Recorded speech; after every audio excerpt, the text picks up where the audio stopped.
Yeah, I think the wins in a row, it's honestly something that the coaches hardly ever notice. I know I never notice. I'm always so focused on here's who we play next, and we're so quickly jumping into the next set of video and scouting the next team. It has to be some exorbitant number of wins in a row before it even crosses my mind, and then it's crossing your mind to make sure that people aren't getting too high or something like that. We always have things to work on. So I would say that the 5 in a row, again, doesn't really come into play so much. Winning against good opponents, that matters. And I think the beginning of the year, we've played a number of very strong teams from good conferences, and I think that is one of the reasons why we are improving rapidly. Whenever you play good teams, you have to get better, and you have to get better quickly.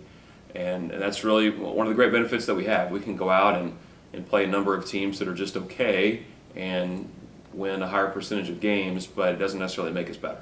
And our job is to make our team improve as quickly as we can, reach our potential by the end of the year, and I think we're headed towards that goal. It's an incredible area for volleyball. I think at the school that I just left, I think at one point we had over a third of our team. I think maybe at one point we had 5 or 6 players from Chicago, and I think if you look at most Division I rosters, you'll see there's a pretty significant Chicago influence.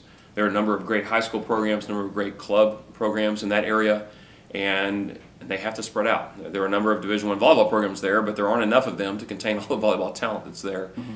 And so it's great for our players to be able to go back home, be able to play in front of their family. That's a great thing. And Northern Illinois is close, but Northwestern's even closer.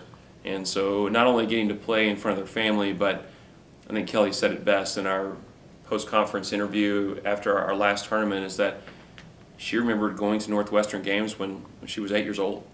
And that was the Big Ten team that you follow when you're right there.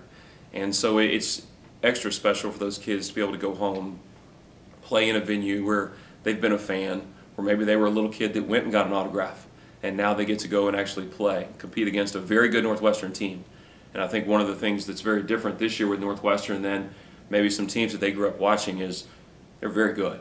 And this may be the best Northwestern team, or at least start to the year, that I've seen.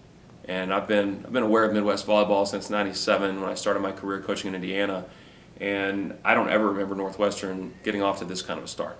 And they're a very good team. They're receiving votes in the top 25, deservedly so. Number of very athletic players, and we know it's going to be a great opponent for us.